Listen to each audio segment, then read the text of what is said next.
चला, प्रिय विद्यार्थी मित्रांनो, तुम्हाला तसं तर या व्हिडिओची थंबनेल किंवा व्हिडिओचं टायटल पाहून लक्षात आलेलंच असणार आहे की आजचा जो आपला पॉइंट ऑफ डिस्कशन असणार आहे तो हा असेल की महावितरण भरती 2024 ज्युनियर असिस्टंट अकाउंटंट या पोस्टसाठी जो आपल्याला टेस्ट ऑफ प्रोफेशनल नॉलेजमध्ये जो अकाउंट विषयाचा जो सिलेबस आहे तो अकाउंट विषयाचा जो सिलेबस कव्हर करण्यासाठी नेमकी कुठली बुक रेफर करावी लागेल जेणेकरून आपली एक ओव्हरऑल अंडरस्टँडिंग त्या बुकमधून कंप्लीट होऊन जाईल आणि थोडंसं कमीत कमी रेफरन्समध्ये आपल्याला मॅक्सिमम गोष्टी रिकवर करता येतील. ओके, तर चला विद्यार्थी मित्रांनो, आज मी घेऊन आलोय आपल्यासाठी एक स्पेशल अकाउंट्ससाठी स्पेशली ही बुक मी डिझाईन केलेली आहे. ही जी बुक आहे या बुकचं नाव आहे अकाउंट्स की नोट्स. या बुकचं नाव काय बेटांनो? अकाउंट्स की नोट्स. जसं त्याच्या नावातच आहे बघा, या बुकमध्ये आपण ओव्हरऑल अकाउंटच्या की नोट्स कव्हर करणार आहे. तर आजच्या डेटमध्ये मी या व्हिडिओमध्ये तुम्हाला हे सांगणार आहे की या बुकमध्ये नेमक्या कोणकोणती गोष्टी तुम्हाला स्टडी करायला मिळतील आणि ही बुक तुम्हाला तुमच्या अकाउंटच्या विषयामध्ये मॅक्सिमम स्कोअर करण्यासाठी तुम्हाला कशी मदत करू शकते. तर चला विद्यार्थी मित्रांनो, सुरू करूया आपण.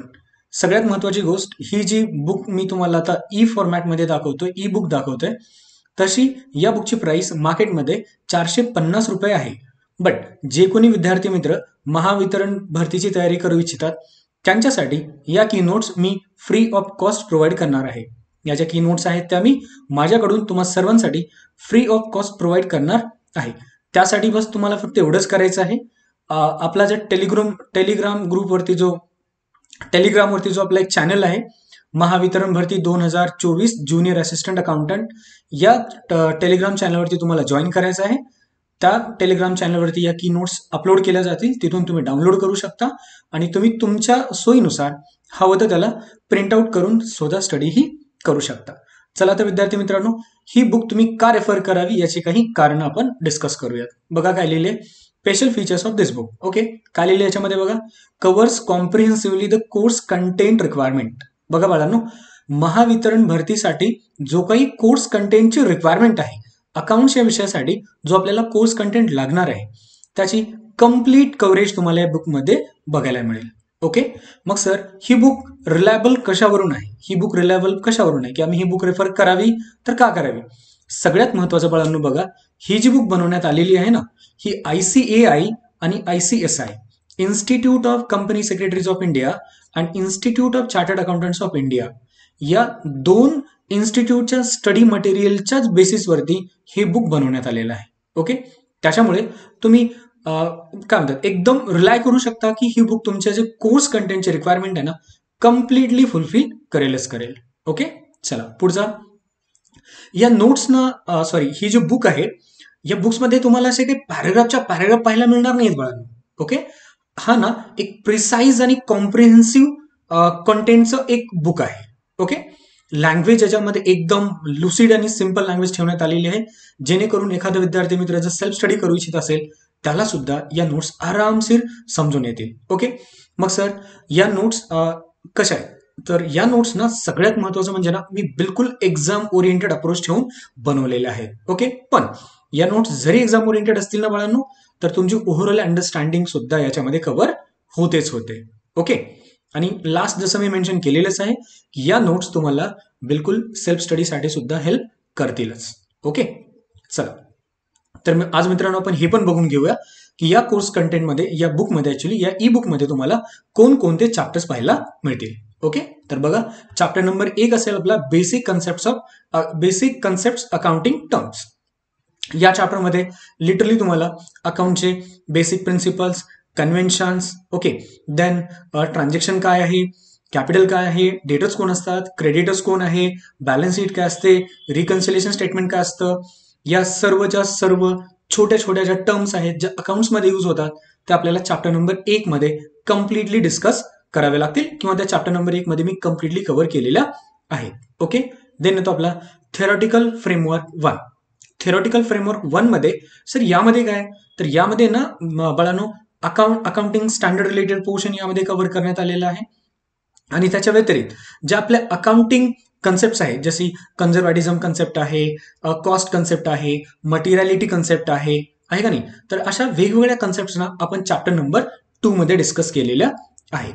ओके, ठीक आहे. चला मग चॅप्टर नंबर 3 मध्ये सर आपण काय केलं, म्हणजे कुठल्या गोष्टी कव्हर आहेत. तर या चॅप्टर नंबर 3 मध्ये ना बाळांनो प्रोसिजरल अस्पेक्ट कव्हर आहे. सर जसं प्रोसिजरल अस्पेक्ट म्हणजे काय नेमकं सांगा. तर चॅप्टर नंबर 3 मध्ये ना तुम्हाला जर्नल बघायला मिळेल, लेजर बघायला मिळेल, त्याच्यानंतर छोटीशी काही गोष्ट तुम्हाला ट्रायल बॅलन्स संदर्भात पण बघायला मिळतील. ओके, बॅलन्सिंग बघायला मिळेल, सबसिडरी बुक्स बघायला मिळतील. ओके, तर चॅप्टर नंबर 3 मध्ये जर्नल पासून सबसिडरी बुक्स मध्ये सर्वच्या सर्व कव्हर करण्यात आलेलं आहे. त्याच्यानंतर कारण की ट्रायल बॅलन्स वरती पण ना आपल्या एक्झाम मध्ये सेपरेट क्वेश्चन बनवले जातात. ट्रायल बॅलन्स वरती पण ना आपल्या एक्झाम मध्ये काय होतं बाळांनो, सेपरेट एक्झामिनेशन मध्ये याच्यावरती क्वेश्चन कव्हर केले जातात. त्याच्यामुळे ट्रायल बॅलन्स मी एक सेपरेट चॅप्टर ठेवलेला आहे. त्याच्यानंतर जो जो जो काही कंटेंट तुम्ही चॅप्टर 3 मध्ये पाहिला होता ना, त्याची इनडेप्थ स्टडी तुम्हाला चॅप्टर नंबर 5 मध्ये पाहायला मिळेल. कुठल्या नावाने, सबसिडरी बुक्स नावाने. मग सर या चॅप्टरमध्ये आम्हाला नेमकं काय शिकायला मिळेल, तर सबसिडरी बुक्स अंतर्गत तुम्हाला बाळांनो कोणकोणत्या गोष्टी शिकायच्या आहेत. तर परचेस बुक काय आहे, परचेस रिटर्न बुक काय आहे, सेल्स बुक काय असते, सेल्स रिटर्न बुक काय असते. ओके, त्याच्यानंतर बिल्स पेएबल, बिल्स रिसिवेबल वगैरे वगैरे, कॅश बुक काय, सिंगल कॉलम कॅश बुक काय, डबल कॉलम कॅश बुक काय, ट्रिपल कॉलम कॅश बुक काय वगैरे वगैरे, अशा वेगवेगळ्या गोष्टी आपल्याला काय करायच्या बाळांनो चॅप्टर नंबर 5 मध्ये शिकायच्या आहेत. त्याच्यानंतर सगळ्यात महत्वाचा चॅप्टर म्हणजे कॅपिटल आणि रेव्हेन्यू आयटम. तुम्हाला माहितीच असेल एक्सपेंडिचरचे बेसिकली ना बाळांनो 3 पार्ट आहेत. 3 part in the sense 3 type आहेत. पहिला टाईप कुठला असतो, कॅपिटल एक्सपेंडिचर, दुसरा रेव्हेन्यू आणि तिसरा कुठला, डेफर्ड रेव्हेन्यू एक्सपेंडिचर. ऍक्च्युली ना या चॅप्टरवरती पण सुद्धा आपल्या एक्झामिनेशन मध्ये ना बऱ्याच वेळेस क्वेश्चन विचारले जातात. ओके, तर मग या चॅप्टरमध्ये तुम्हाला या 3 कन्सेप्टची इनडेप्थ स्टडी करायची आहे की एखाद्या खर्चाला आपण कधी कॅपिटल एक्सपेंडिचर म्हणायचं आणि एखाद्या खर्चाला आपण कधी रेव्हेन्यू एक्सपेंडिचर म्हणायचं आणि एखाद्या खर्चाला कधी आपण डेफर्ड रेव्हेन्यू खर्चा म्हणायचं. ओके, जसं बघा कॅपिटल एक्सपेंडिचर तुम्हाला आयडिया असणारच आहे, म्हणजे मे बी असेल तर ठीक आहे, नसेल तरी काही प्रॉब्लेम नाही. या बुकमध्ये कम्प्लीट डिटेल्स तशी देण्यात आलेलीच आहे. कॅपिटल एक्सपेंडिचर बाळांनो असा एक्सपेंडिचर असतो जो आपला लॉंग टर्मचा खर्च असतो, जो नॉन रिकरिंग नेचरमध्ये असतो, ज्याच्यामुळे आयडेंटिफायबल असेट आपल्याकडे येते. ओके, त्याला आपण काय म्हणतो, कॅपिटल एक्सपेंडिचर. आणि तुम्हाला हे पण माहितीच असेल की कॅपिटल एक्सपेंडिचर हा वन टाइम एक्सपेंडिचर असतो. कॅपिटल एक्सपेंडिचर कसा एक्सपेंडिचर असतो बाळांनो, वन टाइम एक्सपेंडिचर असतो. आणि याच्या उलट काय असते रे बाळांनो, डे टू डे एक्सपेंडिचर जे होतात ना, जसे सांगा ट्रॅव्हलिंगचा खर्च आला, इलेक्ट्रिसिटीचा खर्च आला, रेंटचा खर्च आला, वेजेसचा खर्च आला, सॅलरीज आला. ओके, हे सगळे सर्व खर्च कुठे कव्हर होतात बाळांनो, रेव्हेन्यू नेचरमध्ये कव्हर होतात. ओके, तर अशाच गोष्टी आपल्याला चॅप्टर नंबर 6 मध्ये शिकायच्या आहेत. त्याच्यानंतर चॅप्टर नंबर 7 मध्ये आपण काय शिकणार, चॅप्टर नंबर 7चा टायटलच काय तुम्ही पाहून घ्या, rectification of errors. Chapter number 7चा टायटल काय बाळांनो, रेक्टिफिकेशन ऑफ एरर्स. तर तुम्हाला माहिती आहे बघा, एरर्स म्हणजे काय, unintentional omission and commission of frauds or mistake, है ना. अनइंटेन्शनल मिस्टेक जे आपल्याकडनं होऊन जाते ना, त्याला आपण काय म्हणतो, एरर्स म्हणतो. तर बघा बुक्स ऑफ अकाउंट्स मध्ये एंट्रीज पास करत असताना अकाउंटंट कडनं बऱ्याच वेळेस चुका होऊन जातात. जसं एक्झाम्पलसाठी समजा एक एक्झाम्पल आहे, an amount paid for erection of machinery और इन्स्टॉलेशन ऑफ मशिनरी. एक 500 रुपयाची अमाऊंट आहे जी आपण मशीनच्या इन्स्टॉलेशन वरती खर्च केली, तर त्याचा अमाऊंट वेजेस म्हणून पेड केली आहे. तर आपल्या अकाउंटंटनी त्याची एंट्री बनवली बाळांनो, wages account debit to cash account, wages account debit to cash account. In fact इथे अकाउंटंटकडनं चूक झालेली आहे. सर चूक कशी झाली, wages paid for the erection और इन्स्टॉलेशन ऑफ मशिनरी बाळांनो जो खर्च आहे ना तो कॅपिटल असतो, रेव्हेन्यू असतो का, कॅपिटल असतो. तर याची करेक्ट एंट्री काय बनायला पाहिजे होती, मग machinery account debit to cash account. पण अकाउंटंटने एंट्री कुठली बनवली बाळांनो, wages account debit to cash account. Okay, त्याला म्हणतात रॉंग एंट्री. आणि जी मी तुम्हाला नंतर एंट्री सांगितली ना, machinery account debit to cash account, ही झाली आपली करेक्ट एंट्री. ओके, याच्या व्यतिरिक्त एक रेक्टिफिकेशन एंट्री पण असते. तर माझा बोलण्याचा संदर्भ काय की आपल्याला चॅप्टर नंबर 7 मध्ये ना बाळांनो काय शिकायचंय, रेक्टिफिकेशन ऑफ एरर्स. याच्यामध्ये ना आपण एररचे टाइप्स पण शिकू, जसं एरर्स ऑफ प्रिन्सिपल आहे, है ना. देन क्लरिकल एरर्स आहेत. ओके, पुन्हा क्लरिकल एरर्स मध्ये एरर्स ऑफ ओमिशन आहे. ओमिशन मध्ये पुन्हा कम्प्लीट ओमिशन आलं, पार्शियल ओमिशन आलं, है ना. ओके, तर आपण पाहू या चॅप्टरमध्ये डिटेलमध्ये पण डिस्कशन नंतर करणारच आहे. त्याच्यानंतर डेप्रिशिएशन. ओके, चला चॅप्टर नंबर 8 मध्ये आपण काय शिकणार आहे, डेप्रिशिएशन. डेप्रिशिएशन संदर्भात काय सर, तर depreciation is nothing but reduction in the value of asset due to wear and tear. माहितीच आहे तुम्हाला. ओके, तर या चॅप्टरमध्ये आपण काय शिकणार आहे? डेप्रिशिएशन काय, डेप्रिशिएशनची डेफिनेशन, डेप्रिशिएशनची कन्सेप्ट, डेप्रिशिएशनचे फीचर्स आणि कॉजेस ऑफ डेप्रिशिएशन, सगळ्यात महत्वाचं कॉजेस ऑफ डेप्रिशिएशन. आणि त्याच्यानंतर आपण काय शिकणार आहेत माहिती आहे याच्यामध्ये डेप्रिशिएशनच्या अकाउंटिंग ट्रीटमेंट शिकणार. ओके, जसं डेप्रिशिएशनची एंट्री काय म्हणते, ओके, डेप्रिशिएशनची एंट्री काय म्हणते, तर डेप्रिशिएशन एंट्री सिंपल काय म्हणते, depreciation account debit to machinery account. आणि at the end of year depreciation ज्यावेळेस आपण प्रॉफिट अँड लॉस अकाउंटला ट्रान्सफर करतो त्यावेळेस एंट्री काय म्हणते, profit and loss account debit to depreciation account बनते ना, करेक्ट. तर ऑल अबाउट डेप्रिशिएशन आपण या चॅप्टरमध्ये शिकणार आहेत. त्याच्यानंतर फायनल अकाउंट्स. तर फायनल अकाउंट्स बघा, तुम्हाला 11वीला फायनल अकाउंट्स होती, 12वीला होती, इनफॅक्ट बीकॉम फर्स्ट इयरला पण असणारच आहे. तर या ठिकाणी आपण सोल प्रोप्रायटरचे फायनल अकाउंट्स कव्हर करणार आहेत, ज्या ठिकाणी तुम्हाला trading account, profit and loss account, balance sheet आणि काही सगळ्यात महत्वाच्या ऍडजस्टमेंट, जसं बॅटेटरी कवर्ड, आरडीडी असेल, त्याच्यानंतर काय म्हणतो प्रीपेड एक्सपेंडिचर, आउटस्टँडिंग एक्सपेंडिचर वगैरे वगैरे, अशा काही महत्वाच्या ऍडजस्टमेंट सुद्धा आपल्याला इथे कव्हर करायच्या आहे. ओके, त्याच्यानंतर सगळ्यात महत्वाचा चॅप्टर आहे बाळांनो आपला चॅप्टर नंबर 10. तर चॅप्टर नंबर 10 मध्ये आपण काय कव्हर करणार आहे? फायनल अकाउंट्सच आपल्याला कव्हर करायची आहे. बट कोणाची फायनल अकाउंट कव्हर करायची आहे? नॉट फॉर प्रॉफिट कन्सर्न वाल्यांची, म्हणजे कोणी सर चॅरिटेबल ट्रस्टची. ओके, चॅरिटेबल ट्रस्ट असतील, क्लब असतील, या लोकांचं आपल्याला काय करायचंय? फायनल अकाउंट्स कव्हर करायचे. या ठिकाणी आपण मग काय शिकणार? रिसीट अँड पेमेंट अकाउंट काय आहे, त्याच्यानंतर इन्कम अँड एक्सपेंडिचर अकाउंट काय आहे, आणि बॅलन्स शीट काय आहे, आणि याची ट्रीटमेंट कशी केली जाते. ओके, त्यानंतर सिम्पली वळानो आपण बघाल स्पेशल अकाउंटिंग ट्रान्झॅक्शन मध्ये आपण पाहणार आहेत जॉईंट व्हेंचर आणि कन्साइनमेंट. जॉईंट व्हेंचर आणि कन्साइनमेंट हे 2 चॅप्टर आपण कव्हर करू. ओके, त्याच्यानंतर आपण पाहणार आहेत बँक रिकन्सिलिएशन स्टेटमेंट. कोणता रिकन्सिलिएशन स्टेटमेंट बाळांनो? Bank reconciliation statement. बघा, आपण सबसिडी बुक मध्ये शिकतो, कॅशबुक नावाचा एक टॉपिक आहे आपल्याला छोटासा. त्या कॅशबुक मध्ये आपण काय करतो, एक बँक कॉलम असतो आणि कॅश कॉलम असतो. तर इनफॅक्ट काय असायला पाहिजे, जे बॅलन्स म्हणजे आपलं कॅश कॉलम मध्ये कॅशचं आणि बँकचं आहे ना, ते दोन्ही बॅलन्सेस मॅच व्हायला पाहिजेत. बट कधी कधी काय होतं, रेकॉर्डिंगच्या एरर्समुळे किंवा टाइमच्या एरर्समुळे दोन्ही बॅलन्स फ्लक्च्युएट करतात. म्हणजे होऊ शकतं कधी कधी बँक बॅलन्स जास्त दाखवेल आणि कॅश बॅलन्स कमी दाखवेल, किंवा कधी कधी असे होऊ शकतं की कॅश बॅलन्स जास्त दाखवेल आणि बँक बॅलन्स कमी दाखवेल, किंवा असे होऊ शकतं की दोन्ही बॅलन्स बरोबरच आहे.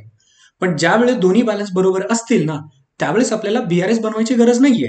ओके, पण ज्यावेळेस दोन्ही बॅलन्स फ्लक्च्युएट करतील त्यावेळेस आपल्याला काय करावं लागेल, बँक रिकन्सिलिएशन स्टेटमेंट बनवून आपल्याला ते डिफरन्सेस दूर करावे लागतील. ओके, तर ते डिफरन्सेस आपण कसे दूर करायचे हे आपण कुठे शिकणार आहे? चॅप्टर नंबर 13 मध्ये. ओके, आता चॅप्टर नंबर 14 पासून लिटरली चॅप्टर नंबर आपला 18 पर्यंत, म्हणजे 14 to 18 या कम्प्लीट चॅप्टर्स कशाच्या संदर्भात आहेत? तर अकाउंटिंग फॉर पार्टनरशिप, म्हणजे जे पार्टनरशिपचे जे रिझन्स आहेत किंवा पार्टनरशिपमध्ये जे कॉजेस आहेत त्याची अकाउंटिंग म्हणजेच आपण chapter number 14 to chapter number 18 मध्ये आपण कव्हर करणार आहे. जसं पहिल्या चॅप्टरमध्ये आपण कव्हर करू पार्टनरशिप काय आहे, पार्टनरशिपचे फीचर्स काय आहेत, ऍक्टिव्ह पार्टनर कोण असतो, डॉर्नमेंट पार्टनर कोण असतो, वगैरे वगैरे. त्याच्यानंतर गुडविल आहे, तर गुडविल कॅल्क्युलेट करण्याचे काही मेथड आहेत. जसं तुम्हाला आयडिया असेल, सिंपल ॲव्हरेज मेथड असते, वेटेड ॲव्हरेज मेथड असते, सुपर प्रॉफिट मेथड पण असते. या केसेसमध्ये आपण गुडविल कशी कॅल्क्युलेट करणार, पार्टनरमध्ये ते गुडविल कसे डिवाइड करणार, पार्टनर गुडविल कशी आणणार, वगैरे वगैरे. त्याच्यानंतर ऍडमिशन ऑफ पार्टनर. ओके, आपण या चॅप्टरमध्ये काय शिकणार आहे? ऍडमिशन ऑफ पार्टनरच्या केसमध्ये आपण पर्टिक्युलरली पार्टनरशिप फर्ममध्ये एखाद्या पार्टनरला आपण ऍडमिट का करतो.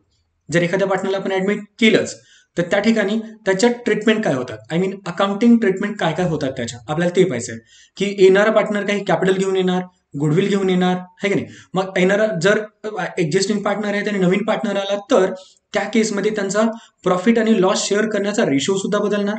तर तो बदलणारा जो रेशो आहे तो का बदलला, ओल्ड रेशो काय, न्यू रेशो काय, सॅक्रिफाईस रेशो काय, अशा सर्व गोष्टी बाळांनो आपल्याला चॅप्टर नंबर 16 मध्ये शिकायच्याच आहेत.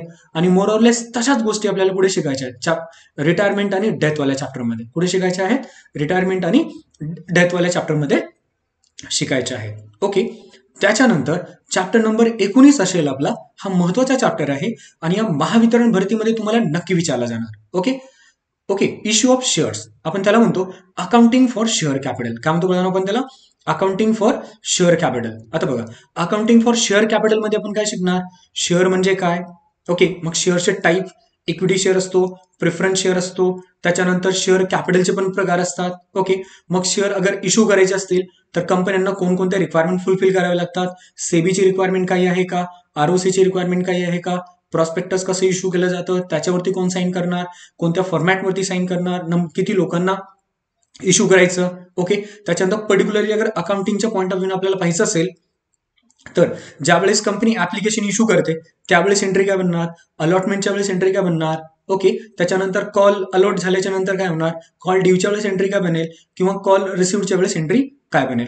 ओके, तर आपल्याला all about accounting for share capital संदर्भात ना या चॅप्टरमध्ये डिटेलमध्ये आपण डिस्कशन करू. ऑलरेडी नोट्समध्ये पण ते कव्हरेज तुम्हाला मिळूनच जाईल. ओके, त्याच्यानंतर आहे chapter number 20, redemption of preference shares. बाळांनो तुम्हाला माहिती आहे की प्रिफरन्स शेअर्स हे रिडीमेबल असतात. रिडीमेबलचा अर्थ असतो की प्रिफरन्स जेवढ्या टाइम पिरियडसाठी आपण इश्यू केलेले आहेत कंपनीनी, तो टाइम पिरियड जेव्हा अचीव्ह होतो म्हणजे त्याची ड्यू डेट येते, मॅच्युरिटी डेट येते, त्या मॅच्युरिटी डेटला आपल्याला आपल्या प्रिफरन्स शेअर होल्डरचा पैसा आपल्याला वापस करावा लागतो. बरोबर का नाही मुलांनो, आपल्या शेअर होल्डर्सना, that is preference share holder, त्यांना तो पैसा आपल्याला काय करावा लागतो, वापस करावा लागतो. तर ती पैसा वापस करते वेळी अकाउंटिंग ट्रीटमेंट काय करायच्या हे आपण चॅप्टर नंबर 20 मध्ये शिकू. ओके, आणि जशा अकाउंटिंग ट्रीटमेंट आपण शेअर कॅपिटलसाठी बनवल्या होता, मोरवलेस तशाच अकाउंटिंग ट्रीटमेंट आपल्याला कोणासाठी बघायच्या आहे, इश्यू ऑफ डिबेंचरसाठी बघायच्या आहेत. तर बाळांनो हे सगळेच्या सगळे जे टॉपिक आहेत ना, टॉपिक नंबर 1 पासून टॉपिक नंबर 21 पर्यंत हे तुमच्या फायनान्शियल अकाउंटिंग मध्ये तुम्हाला शिकायचं आहे. लक्षात ठेवा, या नोट्समध्ये फार सिंपल लँग्वेजमध्ये मी सगळ्या गोष्टी तुम्हाला कव्हर अप करून दिलेल्या आहेत. ओके, चला त्याच्यानंतर याच्या व्यतिरिक्त काय आहे सर, मग याच्यामध्ये टॅली नावाचा चॅप्टर आहे. त्या ठिकाणी टॅली काय आहे, टॅलीचे कोणकोणते सॉफ्टवेअर्स आपण वापरतो, शॉर्टकट कीज काय आहेत जे की एक्झाममध्ये लिटरली विचारलं जातात. तुम्हाला याच्यावरती कमीत कमी 1 ते 2 क्वेश्चन येण्याचा चान्स याच्यावरती नक्की असणारच आहे. ओके, त्याच्यानंतर सेम नोट्समध्ये ना मी तुमचा ऑडिट नावाचा पोर्शन पण कव्हर करून दिलेला आहे. ओके, तर आपण तुम्हाला माहितीच असेल ऑडिट म्हणजे काय, तर audit means an systematic examination of books of accounts in order to check, in order to know its true and fair view. म्हणजे बुक्स ऑफ अकाउंट्सचा ट्रू आणि फेअर व्ह्यू चेकआउट करण्यासाठी जे सिस्टमॅटिक मॅनरमध्ये इंडिपेंडंट एक्झामिनेशन कंडक्ट केलं जातं ना, आपण त्याला काय म्हणतो बाळांनो, ऑडिट म्हणतो. आपण त्याला काय म्हणतो बाळांनो, ऑडिट म्हणतो. ओके, तर ऑडिटच्या आपण टॉपिक नंबर 1 मध्ये लिटरली आपण ऑडिटचं इंट्रोडक्शन पाहणार, त्याच्यानंतर ऑडिटचे डेफिनेशन पाहणार, ऑडिटचे फीचर्स पाहू, त्याच्यानंतर ऑडिटचे टाइप्स पाहू. ओके, त्याच्यानंतर ऑडिटच्या लिमिटेशन्स, ऑडिटचे ॲडव्हान्टेज आणि ऑडिटचे डिसएडव्हान्टेज हे पूर्णच्या पूर्ण टाइप्स ऑफ बेसिक्स ऑफ ऑडिटमध्ये कव्हर होईल. त्याच्यानंतर बघा टाइप्स ऑफ ऑडिटमध्ये, आता बघा टाइप्स ऑफ ऑडिटमध्ये तुम्हाला ना स्टॅच्युटरी ऑडिट आहे, कंप्लायन्स ऑडिट आलं, इंटरनल ऑडिट आली, कॉस्ट ऑडिट आली, टॅक्स ऑडिट आली, पार्टनरशिपची ऑडिट आली, है ना. त्याच्यानंतर मॅनेजमेंट ऑडिट आलं. अशा व्हरायटीज ऑफ ऑडिटचे टाइप्स ना आपल्याला चॅप्टर नंबर 24 मध्ये बाळांनो कव्हर करायचे आहेत. ओके, त्याच्यानंतर ऑडिट प्रोग्राम काय असतो, है ना, ऑडिट प्लॅनिंग काय, ऑडिट प्रोग्राम काय. तर बेसिकली हा चॅप्टर नंबर 25 म्हणजे ना ऑडिट डॉक्युमेंटेशन नावाने तो चॅप्टर आपण कव्हर करतो. या ठिकाणी मी त्याचं टायटल ठेवलेलं आहे ऑडिट प्रोग्राम. ओके, त्याच्यानंतर ऑडिटची जी फायनल आउटकम असते, that is audit report. Audit report ज्यावेळेस ऑडिटर स्वतःचं ऑडिट कंप्लीट करतो ना, ऑडिट कंप्लीट झाल्याच्या नंतर ऑडिटरला त्याची एक सेपरेट रिपोर्ट बनवून द्यावी लागते. त्याला आपण काय म्हणतो मुलांनो, नॉर्मली आपण त्याला काय म्हणतो, ऑडिट रिपोर्ट असं म्हणत असतो. तर ऑडिट रिपोर्ट कसा बनतो, ऑडिट रिपोर्टचा फॉर्मॅट काय, त्याच्यामध्ये कोणकोणते कंटेंट असतात, कोण साईन करतं, त्याचे फीचर्स काय, आपल्याला सगळं बघायचं आहे. आणि सगळ्यात महत्वाचं ना लास्ट टॉपिकमध्ये ना मुलांनो तुम्हाला ऑडिटरचे ओपिनियन सुद्धा पण पाहिजे आहेत. जसं क्वालिफाईड ओपिनियन काय आहे. ओके, एक्झाम्पलसाठी एक सांगतो तुम्हाला मी, क्वालिफाईड ओपिनियन काय असतं ते तुम्हाला पाहिजे. असे वेगवेगळे ऑडिटरचे ओपिनियन आहेत ते तुम्हाला पाहिजे. ओके बाळांनो, होप सो तुम्हाला या बुकमध्ये कोणकोणते चॅप्टर्स आपण कव्हर करणार आहेत आणि ही ई बुक कुठून डाउनलोड करायची हे तुम्हाला समजलं असेल. तरी मी तुमच्यासाठी पुन्हा एकदा रिपीट करतो, आपलं जे टेलिग्राम चॅनल आहे महावितरण भरती 2024 ज्युनियर असिस्टंट अकाउंटंट, हे जे आपलं टेलिग्राम चॅनल आहे, तुम्हाला ते टेलिग्राम चॅनल जॉईन करायचं आहे. त्या टेलिग्राम चॅनलवरती मी ह्या जी तुम्हाला सॉफ्ट कॉपी या नोटची तुम्हाला बिलकुल फ्री ऑफ कॉस्ट प्रोव्हाइड करून देणार आहे. कारण यातून मला माहिती आहे मॅक्सिमम मुलांचा फायदा होणार आहे आणि मॅक्सिमम मुलं याच्यामध्ये क्रॅक करणार आहे. जर तुम्ही ह्या नोट्स वापराल ना, या नोट्सचा तुम्हाला बाळांनो 100% फायदा होईल. सगळ्यात महत्वाचं ना, तुम्ही बघू शकता की या मी तुमच्यासाठी दाखवतो काही छोट्या छोट्या गोष्टी की आपण या नोट्समध्ये गोष्टींना किती सिम्पल लँग्वेजमध्ये कव्हर केलेलं आहे. आणि सोबत सोबत ज्या अकाउंट्समध्ये ना इम्पॉर्टंट आणि महत्वाचे कीवर्ड्स वापरले जातात ना, ते कीवर्ड सुद्धा मी इथं कव्हर केलेले आहेत. जसे तुम्ही पाहू शकता, सिंकिंग फंड म्हणजे काय, एका लाईनमध्ये आपण तिथे मेन्शन केलेलं सिंकिंग फंड म्हणजे काय. ओके, सरप्लस म्हणजे काय, ट्रेड डिस्काउंट म्हणजे काय, अनएक्सपायर्ड कॉस्ट काय असते, हा बेसिक चॅप्टर आहे. मग थ्योरेटिकल फ्रेमवर्क एक मध्ये बघा, इथं आपण इंट्रोडक्शन मध्ये मेन्शन केलेलं आहे. इंट्रोडक्शन मध्ये काय मेन्शन केलेलं आहे की अकाउंटिंग काय आहे, अकाउंटिंग का गरजेची आहे, अकाउंटिंग कशी एक बिझनेसची लँग्वेज आहे. त्याच्यानंतर अकाउंटिंगचं मिनिंग मेन्शन केलेलं आहे, जसं तुम्ही पाहू शकता. ओके, त्याच्यानंतर रेकॉर्डिंग काय असतं, क्लासिफिकेशन काय आहे, समरायझिंग काय, अनालिसिस काय आहे. अशा सगळ्याच्या सगळ्या गोष्टी बाळांनो एकदम व्यवस्थितपणे कीनोटच्या फॉर्मॅटमध्ये तुमच्या समोर ठेवण्यात आलेल्या आहेत. आणि या बुकचा तुम्हाला 101% फायदा होणार आहे. तर मी तुम्हाला सजेस्ट करतो की नक्की आमच्या चॅनलला व्हिजिट करा आणि सगळ्यात महत्वाचं, चॅनलला व्हिजिट करून या नोट्स डाउनलोड करा, प्रिंट आउट करा आणि वाचायला चालू करा. ओके, चलो ठीक आहे. आजच्यासाठी आपण इथं थांबू. भेटूया पुढच्या वेगळ्या लेक्चरमध्ये.